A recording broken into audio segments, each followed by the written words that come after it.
ia e mua ona toi mole atu le whamalo mal whaaftaitele ni fo i taeao i le mai mo whaafunga mai o sio tātou atunu pele sa moa i maota malawa i mesi foi o so o se tuli malu nei ke lope o i whaafunga mai e ni fo i taeao o wholofo ma toi whaatalo whaatu lau Pongkalami o le malu taeao faaleagaga i le nei fo i aso matanu fia o tapena ina i le atua mo tātou uma i le suafa maua lunga o le tātou li, suafa mamalu o le tātou paola o Iesu Keriso ia e toi whātou lima tua i lau Pongkalami o le malu taeao faaleagaga maloa fua e lau o maua i le alofa silisili ese o tātou tāpau sili langi ia leo tātou toi lau ua sili whailunga o pe aunga lungalu le nei fo i taeao fou ia o tu mau pea leanga le leo le tua ia tikoi a whianga iai fo i ma whaiva ma so se lau singa i le nei fo i taeao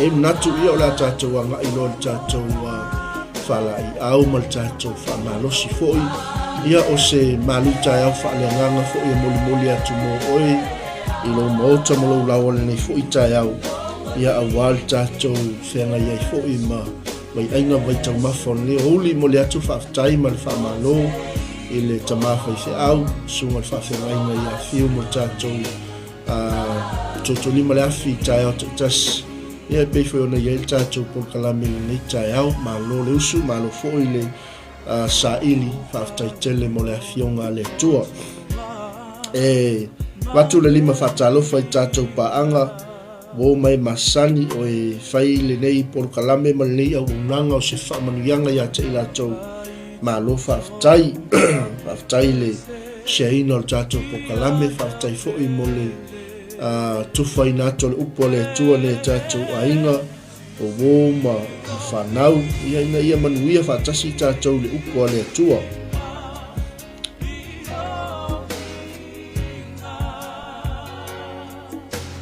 ia o tātou tāpena ai mo le tātou malu taeao faaleagaga le nei taeao ia e mole atu foʻi le whamalo ma le whaafetaitele ia i latou lava lea ua pale mai lunga o le tātou aunaga le nei foʻi taeao ia whaamanuia tele le atua e tusa o lou mafuta mai e foʻi leaga lelei o le atua i le whianga iai ma galuega o le ni aso aone galo ia toe tale tulaisifulumalua i Samoa ia ngai atu foʻi le tātou ai maino e maoleala e pei ona tapenaina e tamafa i whiau ia fiu ia o le tāna o le tulaisumatasi nei Niusila ia le li ia whape foʻi ua le maua atu lou suafa nei taeao ia o loo anga lelei mai le atua ia te oe silasila mai lou taimi whaavanoina tātou te mafuta i foʻi le nei taeao matagofie mai le li o toi upo la apostolo Paulo lona tali faaleagaga o Timoteo ina ia matuaʻi faamalosi ina ia matuaʻi ono saʻi ma faapalepale le galuega ia auā o lea ua toʻina atu e alu i le feʻau ma le galuega ia ae manaʻomia le loto tele manaʻomia le toa e manaʻomia le malosi mai le alii e tua i lumo o toe ina e tua i lumo o tupu tua i lumo o tangata e fola le upu a le atua lea lana whamalosi atua i le apostolo Paulo i luna talifa le nganga o Timoteo ina ia matua i whamalosi e tala i atu le upu wao leo wa wo o yaso e taunga le muai mo naso le taunga le muai ai awana i mapu le whaatonu atu awana i mapu le aoa i atu awana i mapu le apo i atu awana i mapu le ono sai e aoa atu le upo le atua i le ekalesia maila i o le whamalosi le apostolo i lona atali Timoteo o le mafuaaga lelei ma le faamoemoe lelei e alana ou faamalosi atu ia te oe talaʻi le upu leaga e mautino i oo mai ona pō tatou te lē toe mafafai ai ona talia o le mataupu e ola ai i ia le alii le ale uiga o le tala e o mai ona aso, e o mai ona pou, e tusa ma o lātou lava to ina nau, pe o upo le apostolo i lona tali. Me leo te matuafa malosi atua ia te oi Timoteo. I ia leli, o te matua tautala tu fo ia te oi luma o loo watua. Ma loo li o Yesu Keriso. O le na faa masino ina o e ola atoa me woti. O le vaenga malosi leo le saunoanga le apostolo i lona tali. Na fai ma faa manuianga i loo loto ina ua o fai tau le upo le atua. Na ia matua faa malosi atua i lona tali. Timoteo o upu ia o te faa malosi atua ia te oi. Awane ngalo ia te oi. O loo sisila mai fufonga o loo atua. O loo fautua o loo Keriso. O tangata ia. O ila ua ia. O le na te faa masino o e ola. A toa mai woti. I ia leli. I ia le atua. Fai maila i o le apostolo. A o lona faali mai male malo lona Mesia. Timoteo ia e tala ia tuleu. Ma ia e faa malosi o naso e taunga le muai. Ma o naso e le taunga le muai. Awane i mapu lau faa tonu atu. Ia e a oa i atu. Ia e a poapo i atu. Male ono sai ato uma. Awane i ngano i ate o. E le fai ngō fiel ngā numa. Awane ngalo ia te oe, a wae o mai, ona pō la tau te le mawhiwhai ai, ona ta lia o le mata upo e o lai, ai tusa mō la tau lava to ina nau. I ia leli. E o mai o naso la tau te wha poto ai a o mo i la tau lava. Le ale wingo le tala le apostolo, ina ua feu o la tau talinga, la tau te liu e se fo'i o la tau talinga, ile upu monia le atua. A fe mai aile li watu tala o le vavau. Amen. Hallelujah. Praise the Lord. A oi, Timoteo. Ia e whautauta i mea umalava. Ia e ono sai me tinga ai. Ia e whaile ngā luenga a le fola le tala le lei. Ia e matua whaai uina lau whaiva. O kau kaeso.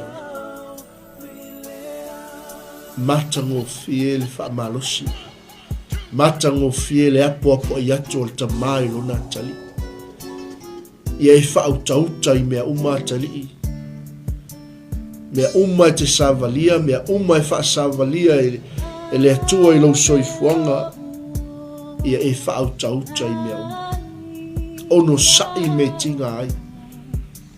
Awani o tātou whiungo fie. Awani o tātou tuatu i le tinga. Awani o tātou tuatu i whaafi tauli. Awani o tātou tuatu i mea ona o le tātou wala awina.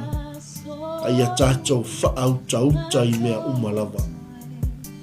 Mai leo le apostolo. Ia e whaile ngā luenga a le fola le tala le lei. O le tiute lea ma le matawha i oi leo so se kiwisiana. So se tangata ua wha e ka lesi aina. So se tangata ua tā ua o le atali i ma le whawhine o le tua. Ia e whaile ngā luenga a le fola le tala le lei. Mai le i to ina atali. Ia e matua whaai uina lau whaiva. A wawa ua wha malingina nei lo toto. Ua lata ona pō te alu ai. Kau kai. Le soifuanga o le tangata o lo ola i le mauti noa. Le soifuanga o le tangata o lo ola i le mauti noa. Le wha moe ma le taunu unga o lana savalinga. Pei ona ias. Whaapea toilo na tali Timoteo. Ia e whaile ngā luenga le fola le tala le. Ia e matua whai wina lau whaiwa. A wawa unei ua whaamalingina lo nei toto. Ua lata ona po te alu ai. Amen. Se tangata o lo whapena ona taulai lana wa ai lona ali. Se tangata o lo whapena ona nofo male malama, nofo male mautino. E o mai o naso. Aso la ia le fai mai e tala tu spa ia. Wa feu ai talinga o tangata e whaalongo le upumoni. Ma la tau whaali liu e se ai to tele o tangata. Mai le fina ngalo le tua. Mo la tau whai mo i la tau lava o a. O kaukai o fisili wa tupu. Le wa tatou wa ai. Le wa tupu. Ua mana na o tangata e toso atu le upu le tua le mea lai o lai. Ua mana na o tangata e toso atu le upu le tua e tusa ma le mea o lo whapena o na soifua ai. Amen. Au te whape atu le taeao lo ainga sa mole atu no peli. O upu ia alto ina ilona tali i 𝚗𝚑𝚗𝚒 ua o tau le tau ale lei. Ua i uia te au tau sinionga. Ua o ta ofi le upo le whaatuatua. O le nei wa te wina mo au le pale o le amiotonu. E fua ina maia te au le lavaso. O le alii le wha masino amiotonu. Hei maila ia tala al toi ina ilona atali. E le ngata fo ia te au. A oi latou uma o e fia ilona whaali mai. Aleluia. Amen. Ia leto.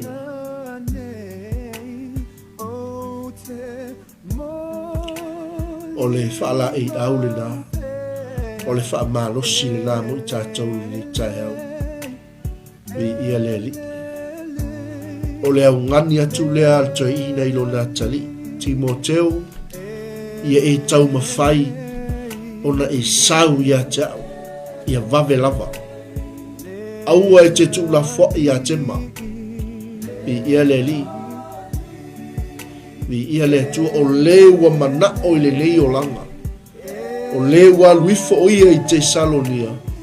O lewa wa luatu o atu kalatia. Lea laua wa mata ona tala noa le toi ina i le mata upo le alofa. Wa mata ona apo i atu le toi ina. O le ale leanga o tangata e whai mai a te oe. Po a mea tangata e whai atu i a te oe malo a inga. Alofa pe iai. Amen. Hallelujah.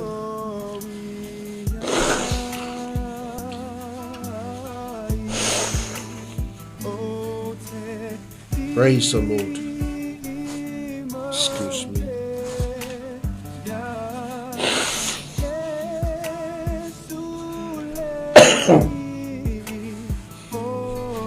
Hallelujah. Malū taeao faaleagaga. Moli atu mo oilo mo tamolo lau. Amen. Ina ia whapena ona whai ma whamanuyanga. Whai oe ma penga tātou tua le nei aso. Whai oe ma vai ma lima o le whina ngalo le tua le nei aso. Mi ia le ina ia le ngata tātou te tala i atu le upu. Tātou wha malolosi. Wa e o mai o naso.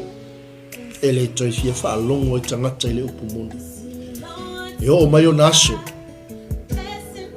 E li liu e se atu ai la tau i o la tau lava. To ina lau. I ia le li. I ia le atua. Tau ina ia wha manuia mai le atua.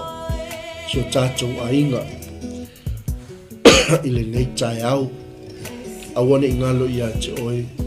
Wha malosi i whanau. Wha malosi awane i mapu le ao ao.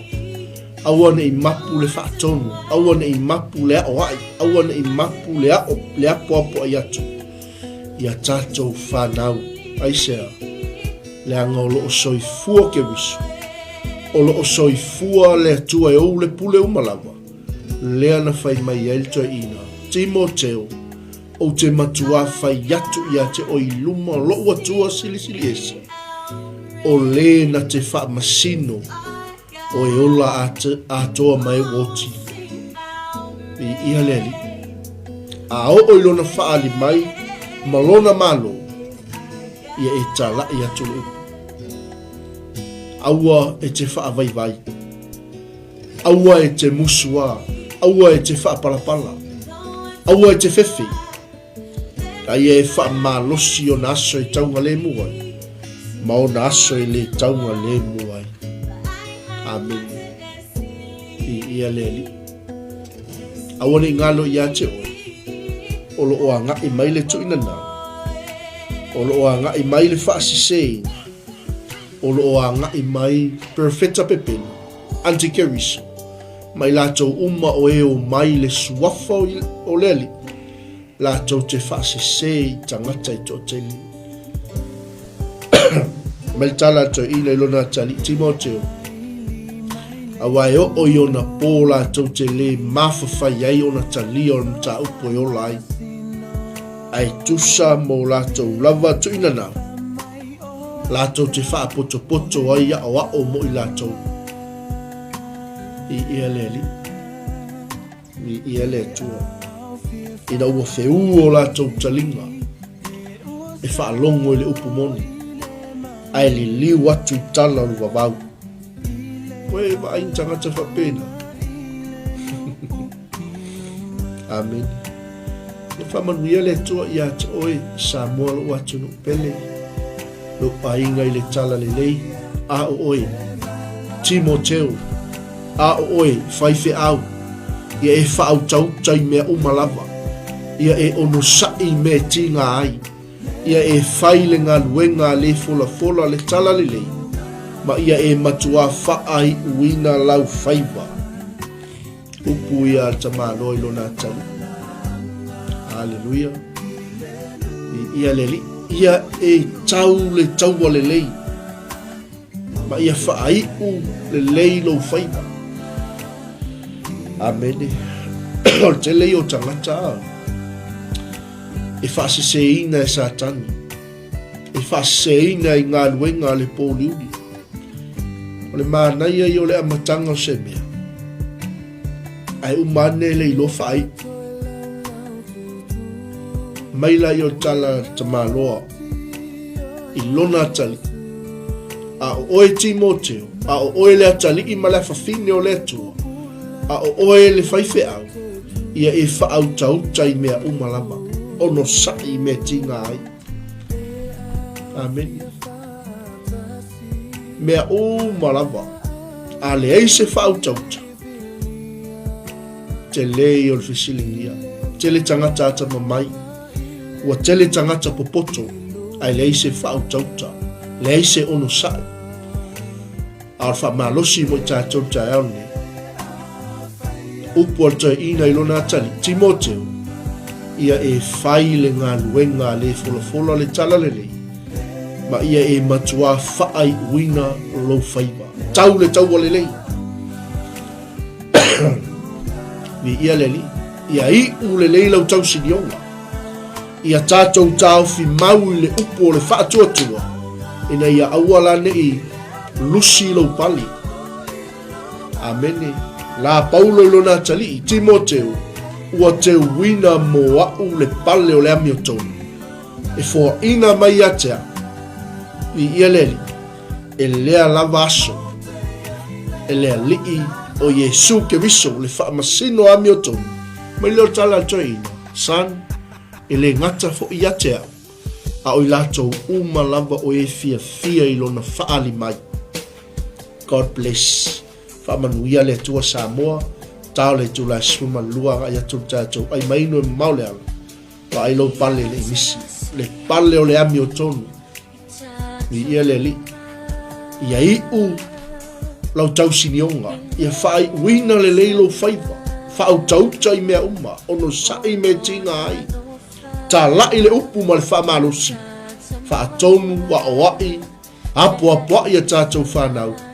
Ina ia I uia te I tātou uma le tausin yonga I peio upo le apostol. Amene, le ale wingol tala. Laua lunga I mea uma. Ina ia tātou tāo fi maui le upo le whaatua tua. Praise the Lord.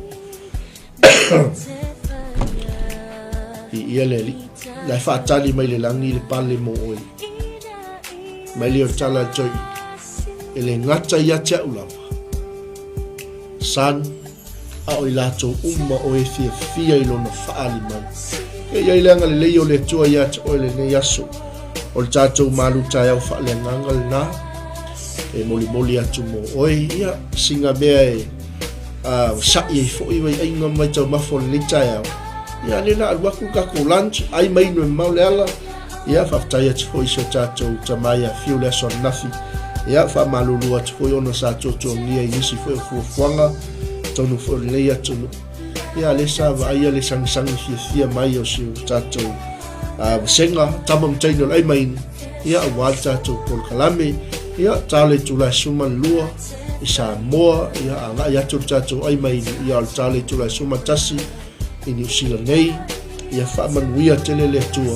Tātou wolo mo le lanchi le vaenga o le awa whaamanuia te lele tua tusalo whaafonga lana upu le taeao. Ono Yesu. Amene, ma amene, ma amene.